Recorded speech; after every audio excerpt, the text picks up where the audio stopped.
बोलिए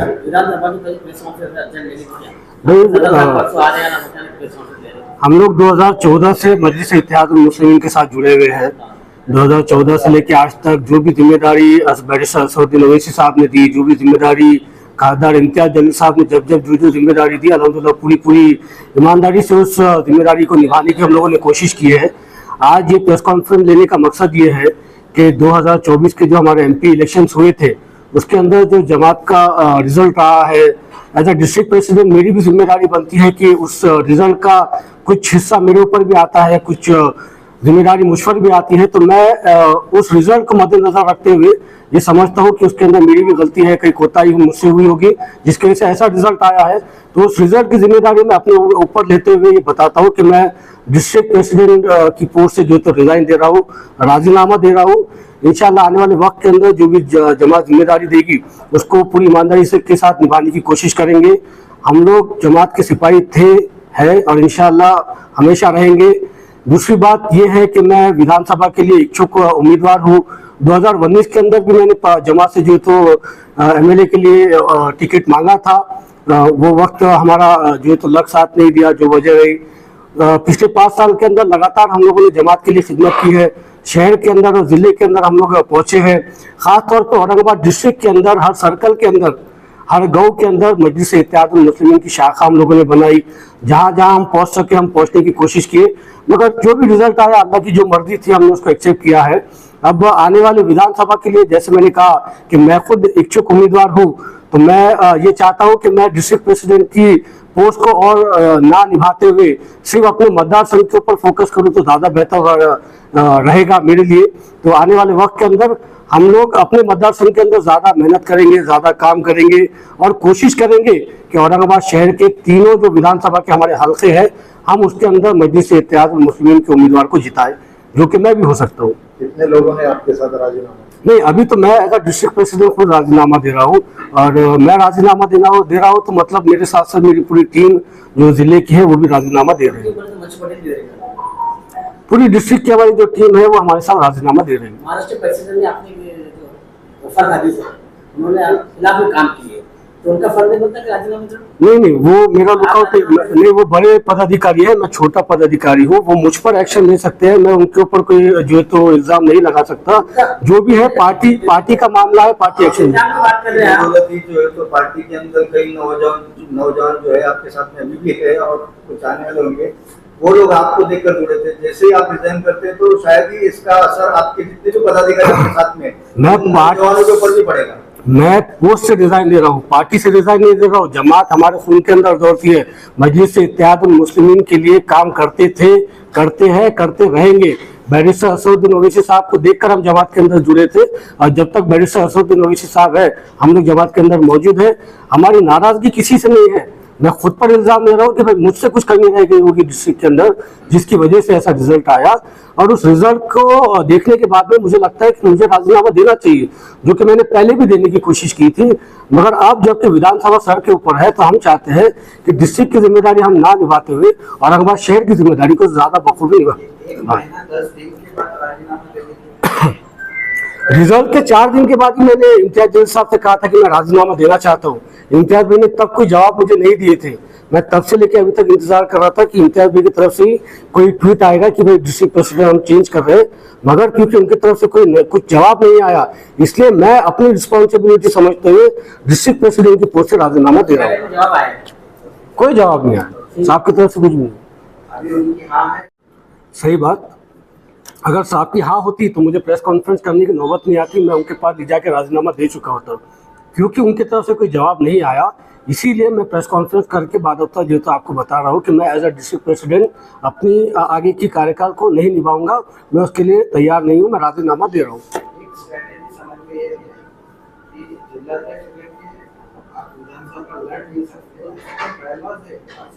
ऐसे कोई बायलॉज नहीं है। मैं बस चाह रहा हूँ कि मैं मेरे मतदार संघ के ऊपर फोकस करूँ। देखिए क्या है, अगर मैं पूरे 6 तालुके 7 तालुके के ऊपर काम करने जाऊँगा तो मेरा मतदार संघ पीछे ना रह जाए।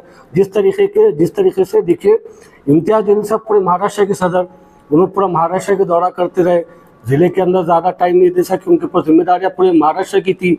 साथ ही में जो है तो और भी उन्होंने अलग अलग स्टेट्स में भी जाते थे। मैं समझता हूँ कि मैं अगर एक मतदार संघ के ऊपर फोकस कर सकूँ या 2 मतदार संघ के ऊपर फोकस कर सकूँ तो यहाँ पे हम अच्छा रिजल्ट दे सकेंगे। और औरंगाबाद शहर ऐसा है कि मुझे लगता है कि ये तीनों सीट हम जीत सकते हैं, बशर्ते यहाँ पर हमको थोड़ा सा ज़मीन के ऊपर और अच्छे से मेहनत करने की ज़रूरत है। जिस तरीके से हमारे सिटी प्रेसिडेंट लगातार पूरे शहर के अंदर काम कर रहे हैं, वोटर आईडी के कैंप्स ले रहे हैं, लाडली बहन के जो हमारे फॉर्म जो है वो हमारे कॉर्पोरेट अलग अलग इलाकों के अंदर उसके कैंप्स लेके फॉर्म भर रहे हैं, तो ये एक अच्छे इनिशिएटिव्स है जो जमात की तरफ से लिए जा रहे हैं। और इंशाल्लाह इन्हीं इनिशिएटिव्स को हम नेक्स्ट लेवल के ऊपर लेके जाने की कोशिश करेंगे। आज की प्रेस के बाद अगर कल को अगर आपको कोई जवाब आता है तो क्या आपके जो अपने अल्फाज है वो वापस लेंगे? कौन से जवाब आता है, किस बात का? इम्तियाज साहब या असदुद्दीन साहब अगर वो कुछ बोलते हैं कि बैरिस्टर असदुद्दीन ओवैसी साहब का और इम्तियाज जलील साहब का हर हुक्म सर आंखों पर, जो भी हुक्म वहाँ से आएगा इंशाल्लाह उसके ऊपर लब्बैक कहा जाएगा। मैं दोनों हल्कों से इच्छुक हूँ, चाहे मध्य हो या पूर्व हो, दोनों में से जो भी हल्के में से जिम्मेदारी जमात देगी इंशाल्लाह उसके ऊपर हम लब्बैक कहेंगे। अगर नहीं देते तो क्या आप पक्ष?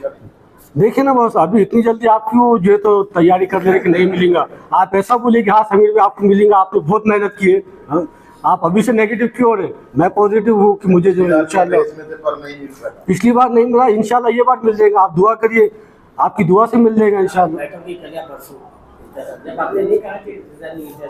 नहीं भाई, मैं बार बार नहीं बोल सकता, वो हमारी पार्टी की इंटरनल बैठक है, उससे आपका क्या है।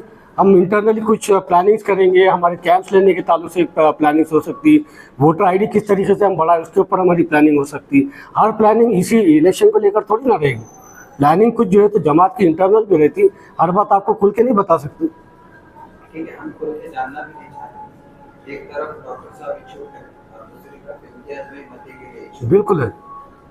तो ये समीकरण के अंदर समीर भाई का समीकरण पे बैठता हुआ नजर नहीं आ रहा है।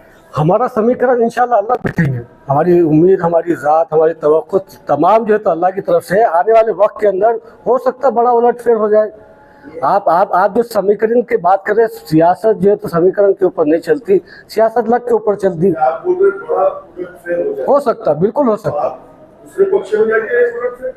मैं आपको बताया कि हम जमात के सिपाही है, ये जमात को हम लोगों ने कभी छोड़े नहीं और कभी छोड़ेंगे भी नहीं। हमारी दावेदारी तो हम रखेंगे ना जमात के सामने, हमारे सीनियर्स के सामने, हमारे सुप्रीमो के सामने। हम ये बात तो कह सकते हैं कि सदर साहब हमें भी मौका दिया जाए। कब तक जो है तो आप जो लोग बार बार हार रहे हैं उन्हीं को मौका देंगे, नए चेहरे को भी मौका दिया जाना चाहिए। पिछले 8-10 साल से लगातार हम आवाम के बीच में मौजूद है। दारुस्सलाम औरंगाबाद की शुरुआत 2017 में की गई थी, 2019 से हम लोग यहाँ पे जनता दरबार लेते आ रहे हैं। आज तक हमारा जनता दरबार चालू है, सुबह में 11 बजे से लेकर 2 बजे तक हम आवाम के लिए यहाँ पे बैठे रहते हैं। हमारे एसी कैबिन छोड़ के हम लोग बाहर धूप के अंदर बैठते हैं ताकि आवाम की खिदमत कर सके। तो ये सारी कुर्बानियाँ जो हमारी है ये आवाम भी देख रही है, ये जमात भी देख रही है और हमारे जो है तो सुप्रीमो बैरिस्टर असदुद्दीन ओवैसी साहब भी देख रहे हैं। और मेरी उम्मीद ये है कि आने वाले वक्त के अंदर मजलिस इत्तेहादुल मुस्लिमीन के अंदर बैरिस्टर असदुद्दीन ओवैसी साहब समीर साजिद बिल्डर को मौका देंगे। ये बात मैं समझता हूँ और ये बात पूरे शहर की तरफ से भाई असदुद्दीन ओवैसी साहब के ऊपर दुनिया का कोई प्रेशर नहीं चलता तो समीर साजिद बिल्डर का कहाँ से चलने वाला। मैं मेरी पोस्ट से डिजाइन इसलिए दे रहा हूँ ताकि मैं मेरे हल्के में काम कर सकूँ। और मैं आपको ये बात दोबारा कह दूं कि जमात ने अगर जिम्मेदारी नहीं भी दी तो हम जमात के साथ में हैं, मगर मांगना मेरा हक है। मेरे सदर ने कहा है कि आप मांगिए, देना नहीं देना मैं तय करूंगा, तो हम मांग रहे हैं। बिल्कुल जमात के साथ रहेंगे, बिल्कुल जमात के साथ रहेंगे और काम करेंगे। 2019 के अंदर ऐसे लग रहा था लास्ट मोमेंट तक कि मुझको टिकट मिल जाएगा, मगर जब बैरिस्टर साहब का ट्वीट आया कि हमने नासिर सिद्दीकी साहब को, डॉक्टर गफ्फार कादिर साहब को और अरुण बोडे साहब को टिकट दिया है, तो हमने लब्बैक कहा। 10 मिनट के अंदर नासिर सिद्दीकी साहब को दारुस्सलाम पे बुलाया और उनकी गुलपोशी की। सिर्फ गुलपोशी ही नहीं की बल्कि पूरा इलेक्शन नासिर सिद्दीकी साहब का दारुस्सलाम से कंडक्ट किया गया। हमने हमारी कुर्बानियाँ दी, हमने हमारी मेहनत की, हमारे जेब का माल लगाया, हमारा वक्त लगाया। जमात के लिए हमने लोगों ने क्या किया, हमने हमारी जवानी जमात के लिए कुर्बान किया, हमारा वक्त कुर्बान किया है, हमारा पैसा कुर्बान किया है, हमारा वक्त कुर्बान किया है। ये कुर्बानियाँ हमारी हैं।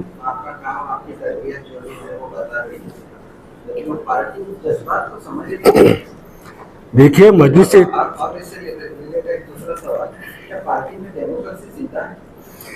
मजलिस इत्तेहादुल मुस्लिमीन है ही दीवानों की जमात। यहाँ पे जज्बातों की खदर है, यहाँ पे समीकरणों की खदर नहीं है। अगर समीकरणों की अगर खदर होती तो 2019 में इम्तियाज जलील साहब MP नहीं बने होते, 2014 में इम्तियाज जलील साहब MLA नहीं बने होते। ये जमात दीवानों की जमात है, यहाँ पे जज्बातों की ही खदर है। मेरा बैरिस्टर असदुद्दीन ओवैसी साहब लगातार हर बार कहता रहता है कि ये जमात जो है ये दीवानों की जमात है और ये यहाँ पे जज्बातों की ही कीमत होती है। दूसरी बात, जैसा आपने कहा, क्या सवाल था दूसरा आपका? डेमोक्रेसी जिंदा है या नहीं है? तो मजलिस इत्तेहादुल मुस्लिमीन के जो सुप्रीमो है बैरिस्टर असदुद्दीन ओवैसी साहब, उनको अगर आपने भी कोई मैसेज किए तो वो मैसेज को पढ़ते हैं और वो मैसेज के ऊपर एक्शन लिया जाता है। अगर नहीं लिया जाता तो डेमोक्रेसी नहीं होती। यहाँ पे चाहे एक मामूली कार्यकर्ता हो या इम्तियाज जलील साहब खुद क्यों ना हो, हम सबको जो है तो असदुद्दीन ओवैसी साहब हमारी बात को सुनते हैं।